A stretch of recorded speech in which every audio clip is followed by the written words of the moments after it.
Ever notice how wakeboat owners argue endlessly about whose engine is best for the heavy ballast, yet nobody ever agrees on a winner? That is because the honest answer is not the one you would guess. You would think you simply pick the finest engine and go. Except you rarely get that choice at all. Stick with me and you will learn who builds what, who owns whom, and why the boat you fall for has already picked your engine for you. If your heart lives on the back of an outboard rig, the wakeboat world can feel like a different planet. These are inboards, tucked away V8s buried in the belly of the boat, and no single engine badge owns the category the way you might expect. Instead, you get a handful of names, each with a loyal army ready to defend it at the boat ramp. Ask 5 wakeboat owners which engine is best and you will get 5 confident answers and maybe a shoving match. So the title of this video is a bit of a trap, and I will own that right up front. No lone company powers every wakeboat. Once you see how the pieces fit together though, you will realize the real answer is stranger and more interesting than one tidy name. Before we crown anybody, you need to meet the handful of names fighting over your transom, because that roster is smaller than it looks. Start with PCM, short for Pleasure Craft Marine. Born about 50 years ago in Ohio, PCM cut its teeth building an inboard tailored for the ski Nautique, and it grew into one of the most common hearts in the towboat world. Next comes Indmar, out of Tennessee, built up over roughly 5 decades by the Rowe family into the largest privately held maker of gasoline inboard engines on the planet. If you have owned a towboat, odds are decent you have owned an Indmar and never thought twice about it. Ilmor is the blue blood of the bunch. It was founded in the early 80s by a brilliant engine designer and the racing titan Roger Penske, and its motors racked up Indy 500 wins and Formula One world titles before the company ever touched a wakeboat. That racing pedigree is its entire personality. Then there is Malibu, which got tired of buying engines from other people and built its own line instead, called Monsoon. 4 names, 4 wildly different backstories, all scrapping over the same slice of lake. Those 4 backstories only make sense once you know where this whole world came from, and it began with a different sport entirely. To understand today's engine wars, rewind to a time before wakeboarding existed. The whole towboat business grew up serving water skiers, not surfers. Back when PCM shaped its first engines for those ski boats, roughly half a century ago, the goal was the opposite of today's. A slalom skier wants a small, hard, flat wake, so the engineering chased tidy water and crisp acceleration, nothing more. Then wakeboarding erupted in the early 90s, wake surfing followed, and the entire mission flipped on its head. Suddenly, a big, beefy wake was the whole point rather than a nuisance. Boats grew heavier, hulls grew deeper, and buyers started demanding more torque to haul all that weight up to speed. The engine companies you argue about today are, at heart, ski boat suppliers that reinvented themselves for the wake era. Their loyalties to specific boat brands and a lot of their engineering habits were forged decades before anyone strapped on a surfboard. That history is why the modern lineup looks the way it does. From those ski boat roots grew a rigid pecking order of who builds engines for whom, and it is stranger than you would think. This is where it gets practical. In the wake world, you do not stroll into a dealer and pick your engine off a shelf. The boat brand arrives with its engine already baked in. Buy a Nautique and you are getting PCM power, full stop. Same goes for Centurion and Supreme, which lean on that same supplier. Buy a MasterCraft and you are getting an Ilmor, no other option on the menu, thanks to an exclusive deal the 2 companies signed about 15 years ago. Step over to Malibu or its budget-friendly sister brand Axis, and you get a Monsoon built in-house. Land on a Supra, a Moomba or a Tig, and an Indmar sits bolted in the back. Notice what happened. 4 engine makers, and each one is more or less married to a specific set of boat brands. The engine stops being a standalone choice. It becomes a feature of the hull you fell for, like the color of the upholstery or the shape of the tower. If the boat drags the engine along with it, that raises an awkward question about who is truly in the driver's seat. So which comes first, the boat or the engine? For the vast majority of buyers, the boat wins, and it is not close. Think about how people actually shop. You fall for a hull because of the wave it throws, the surf system, the seat layout, the badge your buddies respect, or the dealer 20 minutes from your house.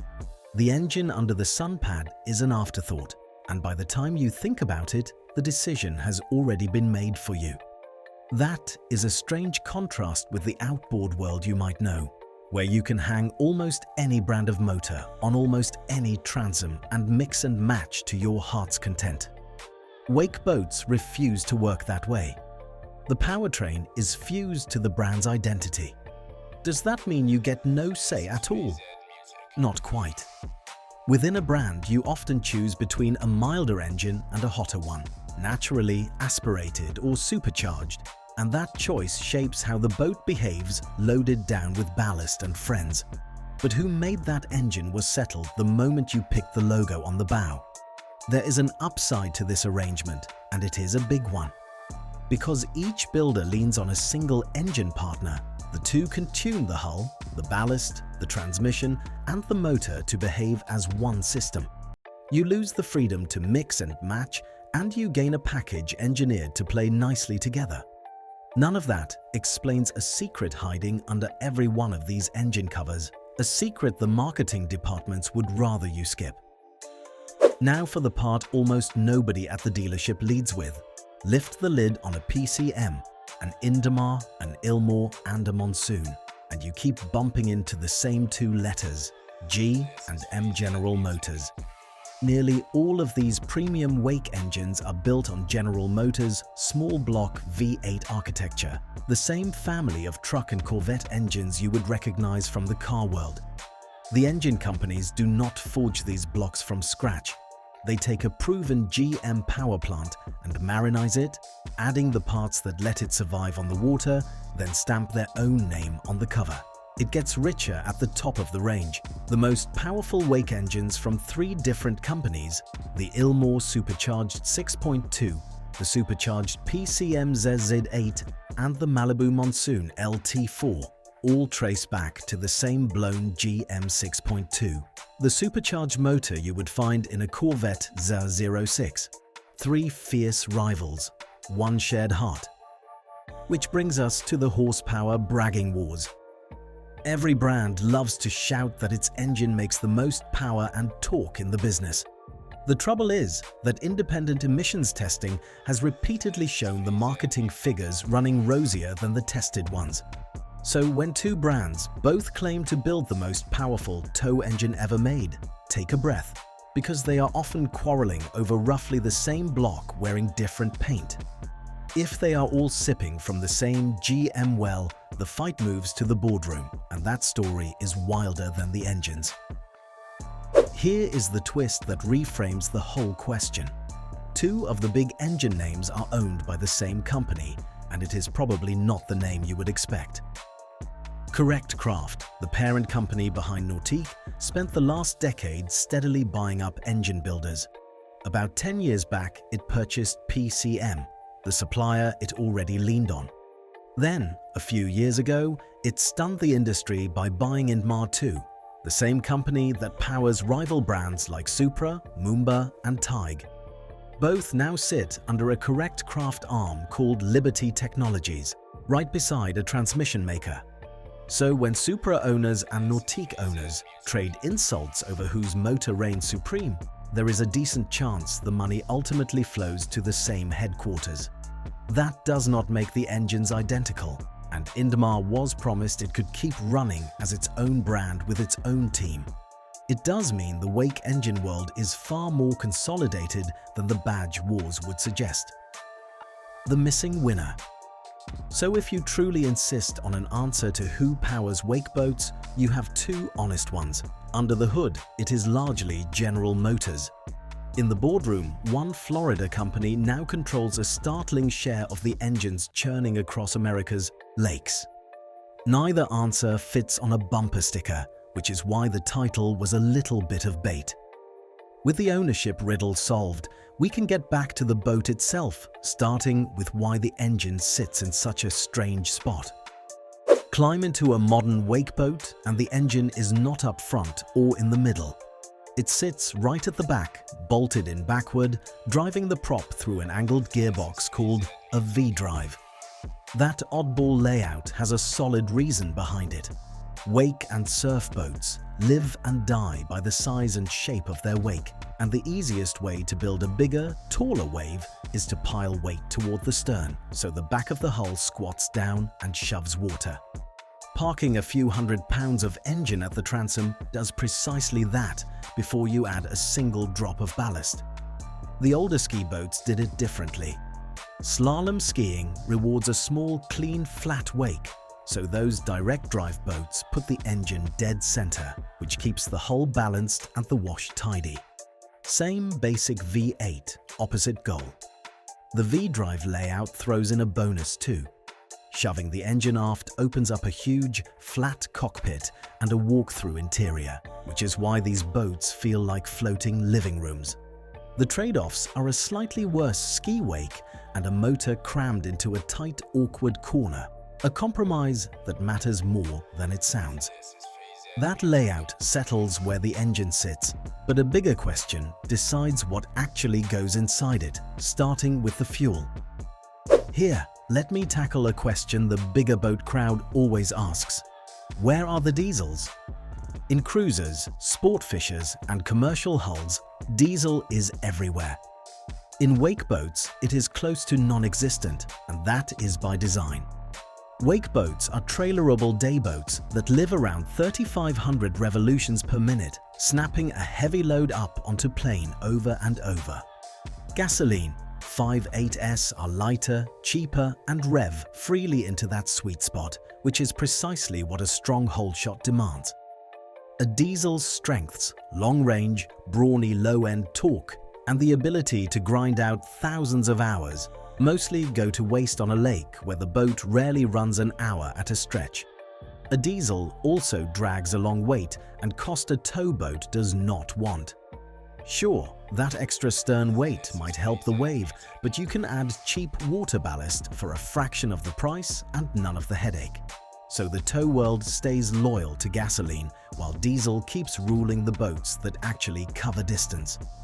Gas may win the fuel debate, but a second fork in the road decides how hard your engine has to breathe. That fork is forced induction. Most wake engines are naturally aspirated, breathing on their own, and for most families they are plenty. A naturally aspirated 6-litre will haul a loaded boat and a full crew without complaint, and it keeps things simple and affordable. Bolt on a supercharger and everything changes.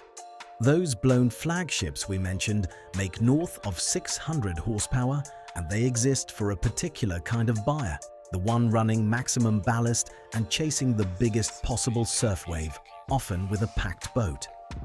Superchargers earn their keep in two situations especially. The first is sheer surf ambition, where you want the wave of a much heavier boat without bogging down. The second is altitude. On the high mountain lakes out west, thin air robs a normal engine of power, and a supercharger crams dense air back in to claw it back. The catch is the usual one. More power means more money up front, more heat, more thirst at the fuel dock, and more to maintain. For plenty of owners, the honest sweet spot is a stout, naturally aspirated motor paired with a smart ballast setup.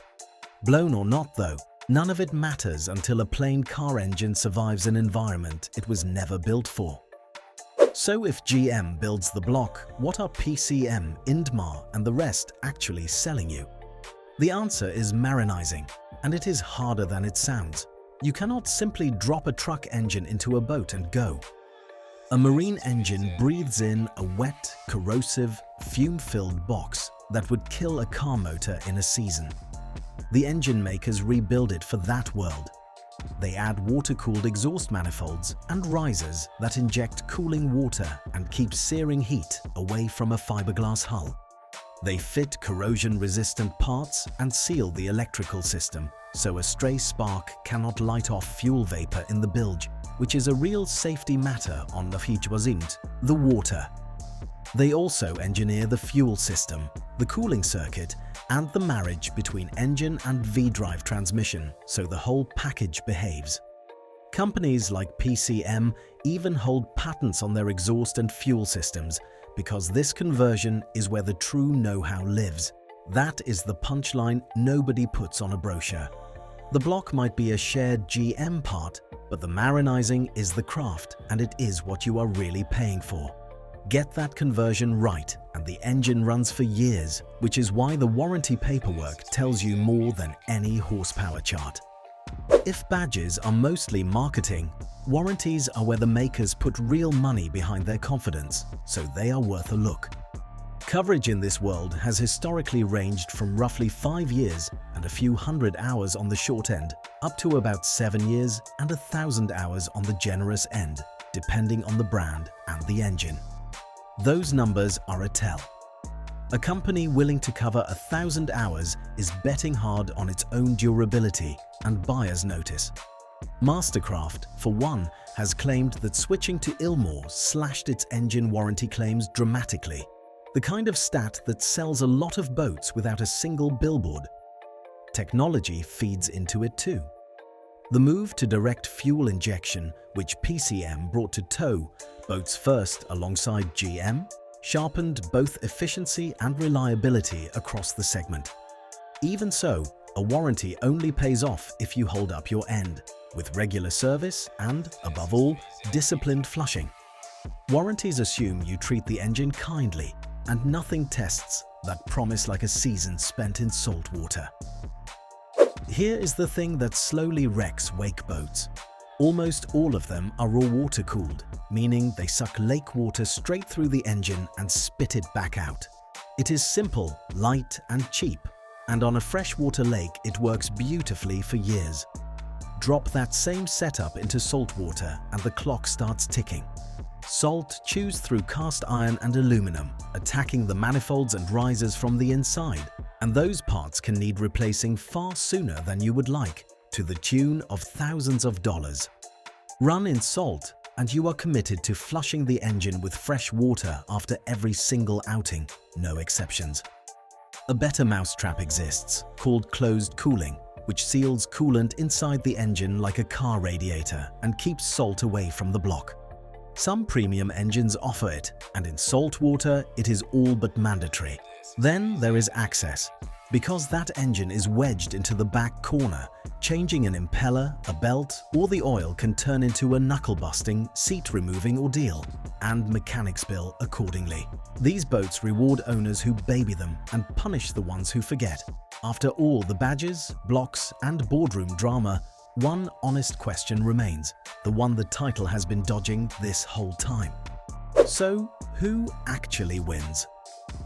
The unsatisfying, honest truth is that no single champion exists, and anyone who tells you otherwise is selling something. The best engine is mostly the one attached to the boat that throws the wave you want, sits near a dealer you trust, and fits your budget. PCM is arguably the most common thanks to the sheer volume of Nautique and its stablemates. Ilmor wears the proudest racing crest. Indmar has powered more lake days than almost anyone alive. Malibu bet on itself and went in-house.